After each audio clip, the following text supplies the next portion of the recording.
Honey ട്രിക്സിന്റെ online video ക്ലാസിന്റെ പുതിയ ഒരു എപ്പിസോഡിൽ ഇന്ന് നമ്മൾ +2 അക്കൗണ്ടൻസിയിലെ രണ്ടാമത്തെ ചാപ്റ്ററായ അക്കൗണ്ടിംഗ് ഫോർ പാർട്ണർഷിപ്പ് ബേസിക് കൺസെപ്റ്റിനെ കുറിച്ചാണ് ചർച്ച ചെയ്യുന്നത്.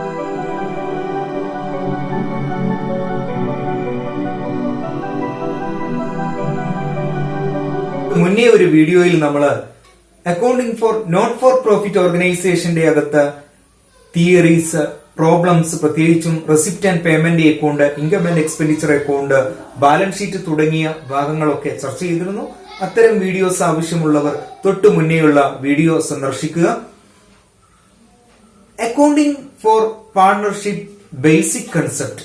പാർട്ണർഷിപ്പ് നമ്മൾ നേരത്തെ +1 പഠിച്ചിരുന്നു.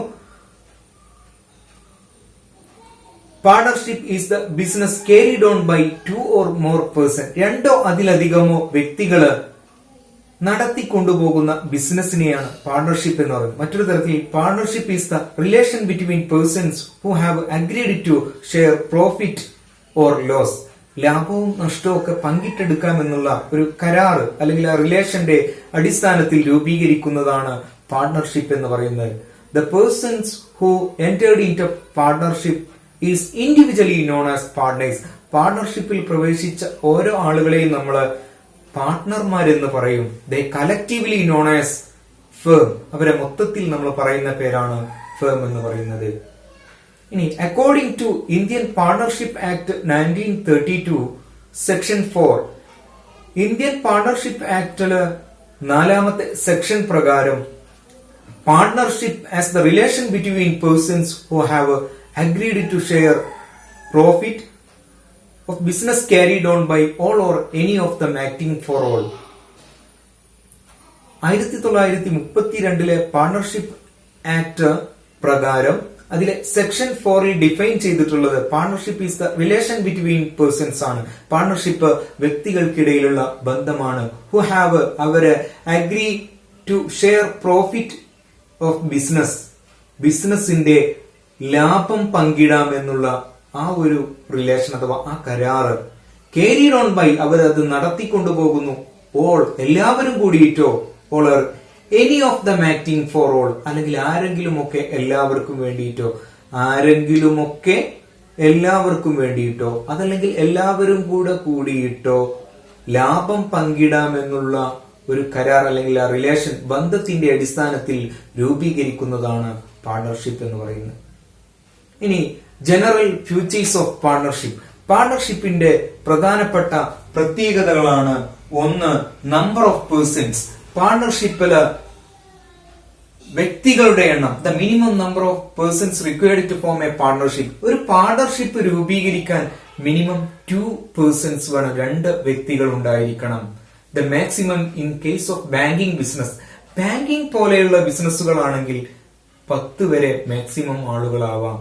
ഇൻ ഓൾ അതർ കേസസ്, മറ്റുള്ള കേസുകളിലൊക്കെ അത് 20 ആയിട്ടും പരിമിതപ്പെടുത്തിയിട്ടുണ്ട്. എന്നാൽ ഇത് മാറ്റിയിട്ട് 2013 കമ്പനീസ് ആക്ട് പ്രകാരം 100 വരെയൊക്കെ ആക്കി മാറ്റിയിട്ടുണ്ട്. എന്നാലും നമ്മൾ ഓർത്തു വെക്കേണ്ടതാണ്, മിനിമം 2, ബാങ്കിങ് ബിസിനസ്സുകളാണെങ്കിൽ 10, ഇൻ ഓൾ അതർ കേസസ് 20 എന്നുള്ളതാണ് നേരത്തെ ഉണ്ടായിരുന്ന കണക്ക്.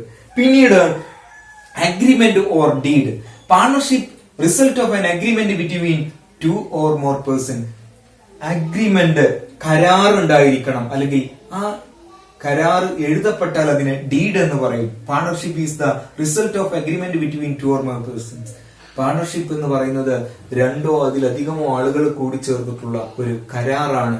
കരാറ് അടിസ്ഥാനത്തിലാണ് പാർട്ണർഷിപ്പ് രൂപീകരിക്കുന്നത്. പിന്നീട് ബിസിനസ് ആണ്.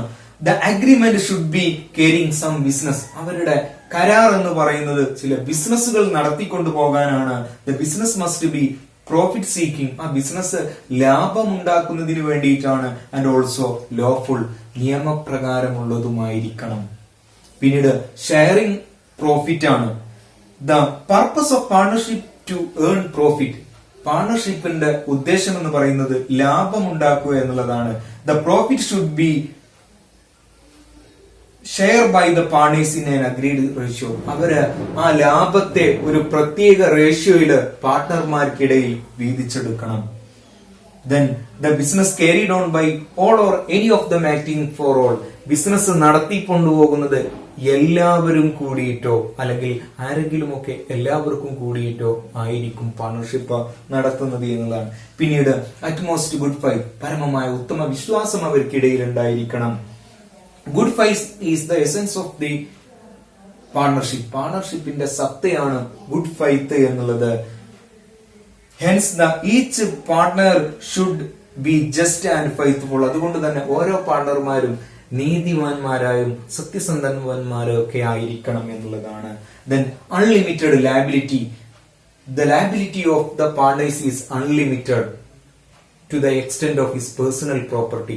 പാർട്ണർമാര് അവരുടെ ബാധ്യത അധികമായാൽ സ്വന്തമായിട്ടുള്ള വസ്തുക്കൾ എടുത്തുകൊണ്ടുപോലും ബാധ്യത തീർക്കാൻ ബാധ്യസ്ഥരാണ് പാർട്ണർമാരെന്ന് പറയുന്നത്.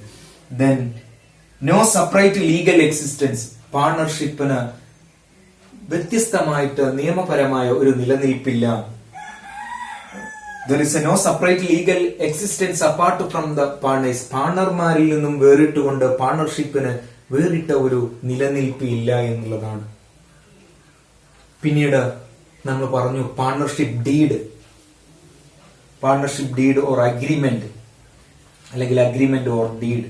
പാർട്ണർഷിപ്പ് അഗ്രിമെന്റ് ഓർ ഡീഡ് എന്താണ്? Partnership is created by an agreement or deed. Partnership ഒരു ഡീഡ് പ്രകാരം അല്ലെങ്കിൽ കരാർ ഉണ്ടാക്കിയിട്ടുള്ളത് എഴുതപ്പെട്ടതാണെങ്കിൽ അതിനെ ഡീഡ് എന്ന് പറയും. It is also called articles of partnership. ഇതിനെ പാർട്ണർഷിപ്പിന്റെ ആർട്ടിക്കിൾസ് എന്നും പറയാറുണ്ട്. The partnership is an agreement between two or more persons. Partnership എന്നത് രണ്ടോ അതിലധികമോ വ്യക്തികൾ തമ്മിലുള്ള ഒരു കരാറാണ്. The agreement may be oral or written. ഈ കരാറ് വായ്മൊഴിയാൽ പറഞ്ഞതോ അല്ലെങ്കിൽ എഴുതപ്പെട്ടതോ ആയിരിക്കാം. The written agreement of partnership is called partnership deed. പാർട്ണർഷിപ്പിന്റെ എഴുതപ്പെട്ട കരാറിനെയാണ് നമ്മൾ partnership deed. Terms and conditions അല്ലെങ്കിൽ നമുക്ക് പറയാം a document containing the terms and conditions of partnership. പാർട്ണർഷിപ്പിന്റെ വ്യവസ്ഥകൾ അടങ്ങിയിട്ടുള്ള ഡോക്യുമെന്റിനെയാണ് പാർട്ണർഷിപ്പ് ഡീഡ് എന്ന്. The document which containing the terms and conditions of partnership as agreed by the partner is called partnership deed. പാർട്ണർഷിപ്പിന്റെ വ്യവസ്ഥകളൊക്കെ പാർട്ണർമാര് അംഗീകരിച്ചു കഴിഞ്ഞാൽ, അതിന്റെ ടേംസും കണ്ടീഷൻസും ഒക്കെ പാർട്ണർമാര് അംഗീകരിച്ചു കഴിഞ്ഞാൽ അത്തരത്തിലുള്ള ആ ടേംസ് ആൻഡ് കണ്ടീഷനെയാണ് നമ്മൾ പാർട്ണർഷിപ്പ് ഡീഡ് എന്ന് പറയുന്നത്. ഇനി what are the contents of partnership deed? Partnership ഡീഡിൽ ഉണ്ടായിരിക്കേണ്ട പ്രധാനപ്പെട്ട കണ്ടന്റുകളാണ്: ഒന്ന്, നെയിം ഓഫ് ദ ഫേം, സ്ഥാപനത്തിന്റെ പേര്. Name and address of all partners, എല്ലാ പാർട്ണർമാരുടെയും പേരും അഡ്രസ്സും. Nature and place of business, ബിസിനസിന്റെ സ്വഭാവവും അതിന്റെ സ്ഥലവും. Date of commencement of business, business തുടങ്ങിയിട്ടുള്ള date. Capital contributed by the partner, പാർട്ണർമാര് കോൺട്രിബ്യൂട്ട് ചെയ്തിട്ടുള്ള capital. Durations of the partnership if any, പാർട്ണർഷിപ്പിന്റെ കാലയളവ് പറഞ്ഞിട്ടുണ്ടെങ്കിൽ യഥേഷ്ട പങ്കാളിത്തവും പ്രത്യേക പങ്കാളിത്തവും ഒക്കെ ഉണ്ട്. അതിൽ പ്രത്യേക കാലയളവ് പറഞ്ഞ പാർട്ണർഷിപ്പ് ആണെങ്കിൽ അതിന്റെ കാര്യം പാർട്ണർഷിപ്പ് ഡീഡിൽ പറഞ്ഞിരിക്കണം. പിന്നീട് division of profit or loss, ലാഭനഷ്ടങ്ങള് വീതിക്കുന്ന രീതി. Interest on capital drawing if any, interest on ക്യാപിറ്റലോ ഡ്രോയിങ്ങോ ഒക്കെ പറയുന്നുണ്ടെങ്കിൽ അത്. Details of division of labour, അവരുടെ ജോലി വിഭജിക്കുന്ന രീതി. Settlement of account, account settle ചെയ്യുന്ന രീതി. അതേപോലെ തന്നെ ascertainment of goodwill on retirement, death, admission etcetera. Goodwill calculate ചെയ്യുന്ന ഓൺ അഡ്മിഷന്റെ സമയത്ത്, റിട്ടയർമെന്റിന്റെ സമയത്ത്, ഡെത്തിന്റെ സമയത്തൊക്കെ ഗുഡ് വില്ല് കാൽക്കുലേറ്റ് ചെയ്യുന്നത്. The amount which can be withdrawn by each partner, ഓരോ പാർട്ണർമാരും പിൻവലിക്കപ്പെടുന്ന എമൗണ്ടിനെ കുറിച്ചൊക്കെ ഉള്ള കാര്യങ്ങളാണ് പാർട്ണർഷിപ്പ് ഡീഡ് അഥവാ അതിന്റെ കണ്ടന്റ്സുകളായിട്ട് വരുന്നത്. പിന്നീട് rules applicable in the absence of partnership. ചില എക്സാമിന് പലതവണ ആവർത്തിച്ച് ചോദിച്ച കാര്യമാണ്. പാർട്ണർഷിപ്പിന് ഡീഡ് ഇല്ലായിരുന്നുവെങ്കിൽ അവിടെ പ്രത്യേകം പ്രതിപാദിക്കേണ്ട ചില കാര്യങ്ങളുണ്ട്. അതാണ് rules applicable in the absence of partnership deed. Partnership deed ഇല്ലാത്ത കേസുകളിൽ നമുക്ക് ഉണ്ടായിരിക്കേണ്ട പ്രധാനപ്പെട്ട കാര്യങ്ങളാണ്: ഒന്ന്, പ്രോഫിറ്റ് ഷെയറിംഗ് റേഷ്യോ, ലാഭ നഷ്ടങ്ങൾ പങ്കിടുന്ന ആ അനുപാതം. ഇൻട്രസ്റ്റ് ഓൺ ക്യാപിറ്റൽ, ക്യാപിറ്റലിന്റെ മുകളിലുള്ള പലിശ എത്രയാണ് അത്. അതുപോലെ തന്നെ ഇൻട്രസ്റ്റ് ഓൺ ലോൺ, പാർട്ണർമാർ കൊണ്ടുവന്ന ലോണിന്റെ മുകളിലുള്ള പലിശ. അതുപോലെ തന്നെ റെമ്യൂണറേഷൻ ടു ദ പാർട്ണേഴ്സ്, പാർട്ണർമാർക്ക് നൽകുന്ന റെമ്യൂണറേഷൻ അഥവാ സാലറി, കമ്മീഷൻ. ഇത്രയും കാര്യങ്ങളൊക്കെ പാർട്ണർഷിപ്പിന്റെ ഡീഡ് അഥവാ എഴുതപ്പെട്ട കണ്ടന്റുകൾ ഇല്ലെങ്കിൽ പോലും അവിടെ ഉണ്ടായിരിക്കേണ്ട പ്രധാനപ്പെട്ട കാര്യങ്ങളാണ് rules applicable in the absence of partnership എന്ന് പറയുന്നത്. പിന്നീട് നമുക്ക് പാർട്ണർഷിപ്പിന്റെ സ്പെഷ്യൽ ആസ്പെക്റ്റിലേക്ക് പോകുമ്പോൾ special aspect of the partnership accounts, partnership അക്കൗണ്ടിന്റെ പ്രധാനപ്പെട്ട ആസ്പെക്ടുകൾ ഒന്ന് maintenance of capital account. Capital account സൂക്ഷിച്ചു വെക്കുന്ന കീപ്പ് ചെയ്യുന്ന രീതി, ക്യാപിറ്റൽ അക്കൗണ്ട് കീപ്പ് ചെയ്യുന്ന രീതി. പ്രധാനമായിട്ടും ക്യാപിറ്റൽ അക്കൗണ്ട് എന്ന് പറയുമ്പോൾ the amount contributed by the partner in partnership is called capital. പാർട്ണർഷിപ്പിലേക്ക് പാർട്ണർമാര് കോൺട്രിബ്യൂട്ട് ചെയ്തിട്ടുള്ള എമൗണ്ടിനെയാണ് നമ്മൾ പാർട്ണർഷിപ്പിൽ ക്യാപിറ്റൽ എന്ന് പറയുന്നത്. അപ്പോ അത്തരത്തിലുള്ള ക്യാപിറ്റൽ അക്കൗണ്ടുകൾ, പ്രധാനമായിട്ടും ക്യാപിറ്റൽ അക്കൗണ്ട് കീപ്പ് ചെയ്യുന്നതിന് രണ്ട് മെത്തേഡുകളാണുള്ളത്.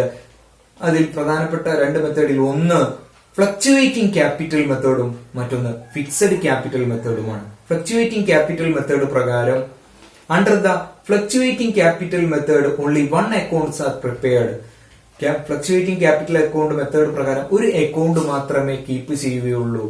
എന്നിട്ടോ all under this method all the item, എല്ലാ ഐറ്റവും like interest on capital, salary, drawing etcetera, all the item are recorded in this account. എല്ലാ ഐറ്റവും തന്നെ ഈ ഒരു അക്കൗണ്ടിൽ കാണിക്കും. അതുകൊണ്ട് തന്നെ ഒരു അക്കൗണ്ട് മാത്രമേ ഫ്ലക്ച്വേറ്റിംഗ് ക്യാപിറ്റൽ മെത്തേഡ് പ്രകാരം ഉണ്ടാവുകയുള്ളൂ. ഫ്ലക്ച്വേറ്റിംഗ് ക്യാപിറ്റൽ മെത്തേഡ് പ്രകാരം ക്യാപിറ്റലും ഇൻട്രസ്റ്റ് ഓൺ ക്യാപിറ്റലും സാലറിയും കമ്മീഷനും ഒക്കെ ക്രെഡിറ്റ് സൈഡിലും ഡ്രോയിങ്ങും ഇൻട്രസ്റ്റ് ഓൺ ഡ്രോയിങ് ഡെബിറ്റ് സൈഡിലും എഴുതി നമ്മൾ ബാലൻസ് ചെയ്യുന്ന രീതിയാണ് ഫ്ലക്ച്വേറ്റിംഗ് മെത്തേഡ്. എന്നാൽ ഫിക്സഡ് ക്യാപിറ്റൽ മെത്തേഡ് പ്രകാരം ക്യാപിറ്റലുമായി ഡയറക്ട്ലി റിലേറ്റഡ് ആയിട്ടുള്ള ഐറ്റവും ക്യാപിറ്റൽ അക്കൗണ്ടിലും ബാക്കിയുള്ള അഡ്ജസ്റ്റ്മെന്റുകളൊക്കെ കറന്റ് അക്കൗണ്ടിലുമാണ് ചെയ്യാറുള്ളത്. ഇനി നമുക്ക് ഫ്ലക്ച്വേറ്റിംഗ് ക്യാപിറ്റൽ മെത്തേഡ് പ്രകാരം ഒരു ക്യാപിറ്റൽ അക്കൗണ്ട് എങ്ങനെ വരക്കാമെന്ന് നോക്കാം. അപ്പോ ക്യാപിറ്റൽ അക്കൗണ്ടിന്റെ പ്രത്യേകത ഒരു പേഴ്സണലി നാച്ചുറൽ ആണ്. അതുകൊണ്ട് തന്നെ ക്യാപിറ്റൽ അക്കൗണ്ടിന്റെ ക്രെഡിറ്റ് സൈഡില് ബാലൻസ് കൂടുന്ന ഐറ്റം അഥവാ പാർട്ണർ കൊണ്ടുവന്ന ക്യാപിറ്റലിനെ നമ്മൾ കാണിക്കും. അത് ക്യാപിറ്റൽ ക്യാഷ് ആണെങ്കിൽ ബാലൻസ് ബിബാഡി എന്ന് പറഞ്ഞുകൊണ്ട് കാണിക്കും. അസറ്റ് ആണെങ്കിൽ അസറ്റ്, ഇനി ബാങ്ക് ബാലൻസ് ആണെങ്കിൽ ബാങ്ക് എന്ന് പറഞ്ഞുകൊണ്ട് കാണിക്കും. പിന്നീട് അഡീഷണൽ ക്യാപിറ്റൽ കൊണ്ടുവന്നു കഴിഞ്ഞാൽ ക്യാഷ് എന്ന് പറഞ്ഞുകൊണ്ട് ആ എമൗണ്ടിനെ കാണിക്കപ്പെടും. പിന്നീട് അദ്ദേഹത്തിന്റെ ബാലൻസ് കൂടുന്ന ഐറ്റം ആയിട്ടുള്ള ഇൻട്രസ്റ്റ് ഓൺ ക്യാപിറ്റൽ കിട്ടുകയാണെങ്കിൽ ഇൻട്രസ്റ്റ് ഓൺ ക്യാപിറ്റൽ എത്രയാണോ ആ ക്യാപിറ്റലിന്റെ മുകളിൽ കണ്ട പെർസെന്റേജ് കണ്ടുകൊണ്ട് ആ എമൗണ്ട് കാണിക്കും. പിന്നീട് അദ്ദേഹത്തിന്റെ ബാലൻസ് കൂടുന്ന ഐറ്റം ആയിട്ടുള്ള സാലറി, കമ്മീഷൻ എന്നിവയുണ്ടെങ്കിൽ അതിനെയും കാണിക്കും. പിന്നീട് ഷെയർ ഓഫ് പ്രോഫിറ്റ് ഉണ്ടെങ്കിൽ അതിനെ കാണിക്കും. ലാഭത്തിന്റെ വിഹിതം അദ്ദേഹത്തിന്റെ ക്യാപിറ്റൽ ബാലൻസ് കൂടുന്ന ഐറ്റമാണ്, അതിനെ കാണിക്കും. പിന്നീട് ഇൻട്രസ്റ്റ് ഓൺ ലോണ്, പാർട്ണർ കൊണ്ടുവന്ന ലോണിന്റെ മുകളിൽ അയാൾക്ക് പലിശ കൊടുക്കുന്നുണ്ടെങ്കിൽ ആ തുകയും ഇൻട്രസ്റ്റ് ഓൺ ലോണും പാർട്ണറുടെ ക്യാപിറ്റൽ അക്കൗണ്ടിന്റെ ക്രെഡിറ്റ് സൈഡിൽ കാണിക്കപ്പെടും. പിന്നീട് ഡെബിറ്റ് സൈഡിൽ കാണിക്കപ്പെടുന്ന പ്രധാനപ്പെട്ട 3 ഐറ്റം, ഒന്ന് അദ്ദേഹം പിൻവലിച്ചത് അഥവാ ബാലൻസ് കുറയുന്ന ഐറ്റം ഡ്രോയിങ്ങിനെ ഡെബിറ്റ് ചെയ്യും. ഇൻട്രസ്റ്റ് ഓൺ ഡ്രോയിങ്, ആ ഡ്രോയിങ് നടത്തിയതിന്റെ മുകളിലുള്ള പലിശ, അതിനെയും ഡെബിറ്റ് സൈഡിൽ കാണിക്കപ്പെടും. മറ്റൊന്ന് ഷെയർ ഓഫ് ലോസ്, നഷ്ടത്തിന്റെ ഭാഗം, അദ്ദേഹത്തിന്റെ വീതിച്ചെടുക്കുമ്പോൾ നഷ്ടമായിരുന്നുവെങ്കിൽ അതിനെയും ഡെബിറ്റ് സൈഡിൽ കാണിക്കപ്പെടും. അപ്പൊ ഇത്രയും ഐറ്റംസ് ആണ് ക്യാപിറ്റൽ അക്കൗണ്ടിൽ വരുന്നത്. നമുക്കൊരു ചോദ്യത്തിലേക്ക് പോവാം. Anu and Sinu are partners entered into partnership contributing rupees 1,50,000. അനുവും സിനുവും 2 പാർട്ണർമാരാണ് പാർട്ണർഷിപ്പിൽ പ്രവേശിച്ചു. 1,50,000 യഥാക്രമം എന്ന് പറയുമ്പോൾ ആദ്യത്തെ ആളുടേത് ആദ്യത്തെ 1,00,000, അനുവിന്റെ 1,00,000, സിനുവിന്റെ 50,000 യഥാക്രമം കൊണ്ടുവന്നുകൊണ്ട് they decided to, അവർ തീരുമാനിച്ചു, share profit and losses in the ratio of 2:1, ലാഭവും നഷ്ടവും 2:1 വീതിക്കാൻ വേണ്ടിയിട്ട്. Sinu was entitled to get a salary of ₹6,000. സിനുവിന് സാലറി ആയിട്ട് 6,000 രൂപ ഒരു വർഷത്തിൽ കിട്ടാനും അനുവിൻ was entitled to get commission rupees 5,000. അനുവിന് കമ്മീഷൻ ആയിട്ട് 5,000 രൂപ കിട്ടാനുമുള്ള അവകാശമുണ്ട്. Interest on capital to be provided 6%. അവർക്ക് ഇൻട്രസ്റ്റ് ഓൺ ക്യാപിറ്റൽ നൽകുന്നത് 6% ആണ് പെർ ആനം ഒരു വർഷത്തില്. The drawing of Anu and Sinu, അനുവിന്റെയും സിനുവിന്റെയും ഡ്രോയിങ് എന്ന് പറയുന്നത് 10,000 and 5,000, 10,000 5,000 റെസ്പെക്റ്റീവ്ലി. യഥാക്രമം എന്ന് പറയുമ്പോൾ അനുവിന്റെ 10,000 സിനുവിന്റെ 5,000 രൂപയുമാണ്. Interest on drawing Anu and Sinu were 500 and 200 respectively. അനുവിന്റേത് 500 രൂപ ഇൻട്രസ്റ്റ് ഓൺ ഡ്രോയിങ് ആണ്, സിനുവിന്റേത് 200 രൂപയും ഡ്രോയിങ് യഥാക്രമം. The profit of the firm providing all the above adjustment, ഈ അഡ്ജസ്റ്റ്മെന്റുകളൊക്കെ എടുത്തു കഴിഞ്ഞിട്ട് അവസാനം 30,000 രൂപ അവർക്ക് പ്രോഫിറ്റ് ആയിട്ടുണ്ട്. ആ പ്രോഫിറ്റിനെ വീതിക്കാനാണ് നമുക്ക് 2:1 എന്ന് പറഞ്ഞുകൊണ്ട്. ഇനി നമുക്ക് ക്യാപിറ്റൽ അക്കൗണ്ട് വരക്കാം. ക്യാപിറ്റൽ അക്കൗണ്ട് വരക്കുമ്പോൾ ആദ്യം നമ്മൾ ആദ്യത്തെ ആളുടെ അനു ക്യാപിറ്റൽ അക്കൗണ്ട് എന്ന് പേര് കൊടുക്കുക. ക്യാപിറ്റൽ അക്കൗണ്ടിൽ അദ്ദേഹം കൊണ്ടുവന്ന ക്യാഷിനെ ആദ്യം ബാലൻസ് ബി ബാഡി എന്ന് പറഞ്ഞുകൊണ്ട് ആ 1 lakhനെ കാണിക്കാം. 1 lakh അദ്ദേഹം കൊണ്ടുവന്ന ക്യാഷ്, ബാലൻസ് ബി ബാഡി. ഇനി അസറ്റ് കൊണ്ടുവന്നിട്ടുണ്ടെങ്കിൽ എന്താണ്, ഫർണിച്ചർ ആണെങ്കിൽ ഫർണിച്ചർ, ബിൽഡിംഗ് ആണെങ്കിൽ ബിൽഡിംഗ്, അതിനെ കാണിക്കുക. പിന്നീട് അദ്ദേഹത്തിന്റെ അഡീഷണൽ ക്യാപിറ്റൽ ഈ ചോദ്യത്തിൽ പറഞ്ഞിട്ടില്ല. അഡീഷണൽ ക്യാപിറ്റൽ ഉണ്ടെങ്കിൽ നമ്മൾ ക്യാഷ് എന്ന് പറഞ്ഞുകൊണ്ട് ആ അഡീഷണൽ ക്യാപിറ്റലിന്റെ തുകയെ നമ്മൾ കാണിക്കും. അപ്പൊ അഡീഷണൽ ക്യാപിറ്റൽ ചോദ്യത്തിൽ ഇല്ലാത്തതുകൊണ്ട് അതിനെ നമുക്ക് വിട്ടുകളയാം. പിന്നീട് നമുക്ക് നോക്കുന്ന Sinu was entitled to get, അനുവിനല്ല സിനുവിനാണ് സാലറി ഉള്ളത്. അപ്പൊ സിനുവിന്റെ അക്കൗണ്ട് എടുക്കുമ്പോൾ അവിടെ കാണിച്ചാൽ മതി. പിന്നീട് നോക്കുക, Anu was entitled to get commission, അനുവിന് 5,000 രൂപ കമ്മീഷൻ ഉണ്ട്. അതേപോലെ തന്നെ ഇൻട്രസ്റ്റ് ഓൺ ക്യാപിറ്റൽ 6% ആണ്. അപ്പൊ നമ്മൾ അടുത്തതായിട്ട് എടുക്കേണ്ടത് ഇൻട്രസ്റ്റ് ഓൺ ക്യാപിറ്റൽ ആണ്. ഇൻട്രസ്റ്റ് ഓൺ ക്യാപിറ്റൽ, ക്യാപിറ്റലിന്റെ മുകളിലുള്ള പലിശ 6% രണ്ടാൾക്കും കിട്ടുന്നുണ്ട്. അതുകൊണ്ട് തന്നെ ക്യാപിറ്റലിന്റെ മുകളിൽ എന്ന് പറയുമ്പോൾ ഇവിടെ ക്യാപിറ്റൽ 1 lakh ആണ്, അതിന്റെ 6% എന്ന് പറയുമ്പോൾ 6/100. അപ്പൊ നമ്മൾ കാൽക്കുലേറ്റ് ചെയ്യുന്ന സമയത്ത് 1000 into 6, 6,000 ആണ് ഇൻട്രസ്റ്റ് ഓൺ ക്യാപിറ്റൽ ഇനത്തിൽ ലഭിക്കുന്നത്. അതിനെ ക്രെഡിറ്റ് ചെയ്യണം. പിന്നീട് നമ്മൾ പറഞ്ഞിട്ടുണ്ട് കമ്മീഷൻ ഉണ്ട്. സാലറി സിനുവിന്റേതാണ്, അനുവിന് കമ്മീഷൻ ഉണ്ട്.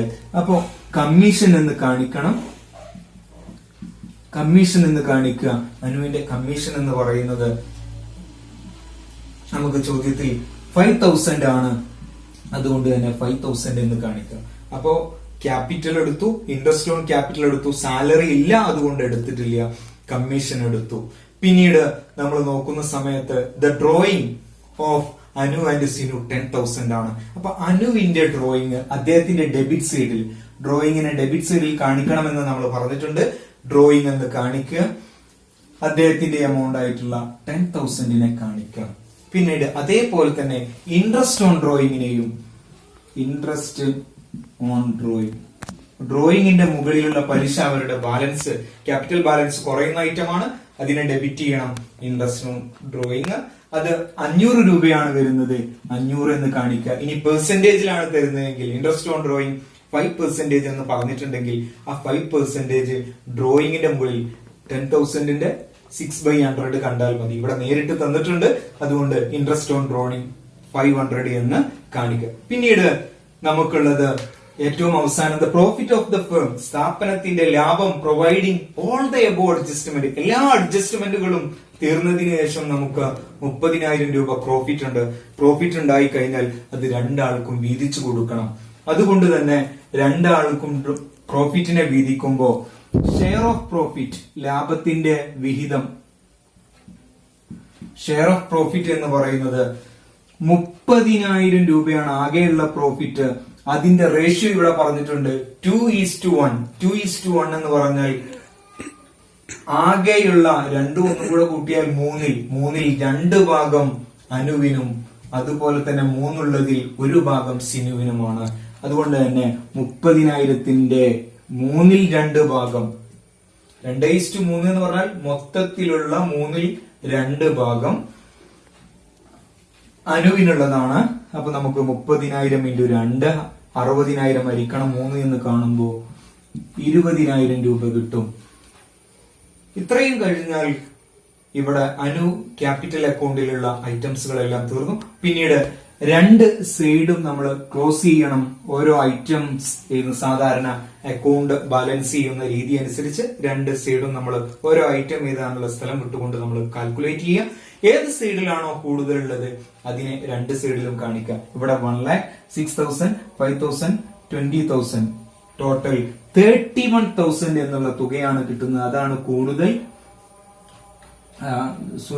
1,31,000 എന്നുള്ള തുക ലഭിക്കും. അതാണ് കൂടുതൽ. അതിനെ രണ്ട് ഭാഗത്തും കാണിക്കുക.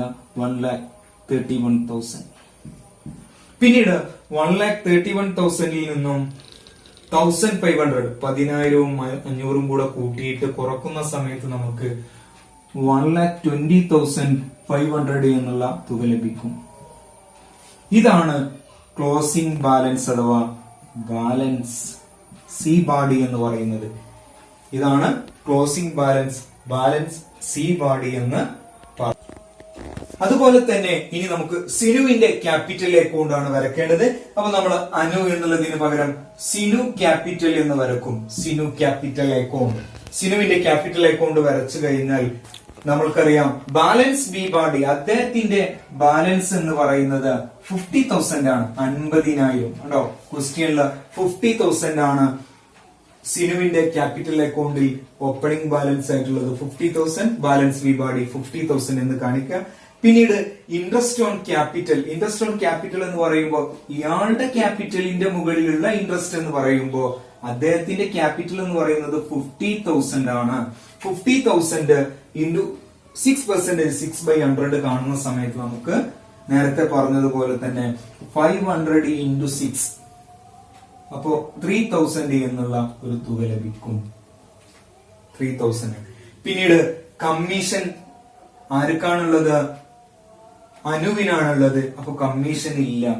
കമ്മീഷൻ ആർക്കില്ല? ഇവിടെ സിനുവിന് കമ്മീഷൻ ഇല്ല. പകരം സിനുവിന് എന്തുണ്ട്? സാലറി ഉണ്ട്. സാലറി എന്ന് കാണിക്കുക. 6,000 ആണ് salary. Sinu was entitled to get salary of 6,000. അതുകൊണ്ട് തന്നെ സാലറി 6,000 എന്ന് കാണിക്കുക. പിന്നീട് ഷെയർ ഓഫ് പ്രോഫിറ്റ് നമുക്കറിയാം 3:1 ആണ്. അപ്പോ സിനുവിന് ലഭിക്കുന്നത് 1/3 ആണ്. 1/3 അഥവാ 1/3. 30,000 ഇൻറ്റു 1/3 സമം 10,000 ആണ്. 10,000. പിന്നീട് ഡ്രോയിങ് ഇനത്തിൽ ഡ്രോയിങ് ആയിട്ട് സിനുവിന് കിട്ടുന്നത്, സിനുവിന്റെ ഡ്രോയിങ് ആയിട്ടുള്ളത് 5,000 ആണ്. അതുപോലെ തന്നെ അദ്ദേഹത്തിന്റെ ഇൻട്രസ്റ്റ് ഓൺ ഡ്രോയിങ് എന്ന് പറയുന്നത് 200 ആണ്. 200. അങ്ങനെ നമ്മൾ നേരത്തെ പറഞ്ഞതുപോലെ എല്ലാം കാണിച്ചു കഴിഞ്ഞാൽ രണ്ട് സൈഡും ക്ലോസ് ചെയ്യാം. പിന്നീട് ഏത് സൈഡിലാണോ കൂടുതലുള്ളത്? നമുക്കറിയാം ക്രെഡിറ്റ് സൈഡിലാണ് കൂടുതലുള്ളത്. അതുകൊണ്ട് തന്നെ 69,000 എന്നുള്ള തുകയാണ് ലഭിക്കുക. കൂടുതൽ 69,000 ആണ്. 69,000. 69,000 നിന്നും 5,200 കുറച്ചു കഴിഞ്ഞാൽ 63,800 എന്നുള്ള ഒരു തുക ലഭിക്കും.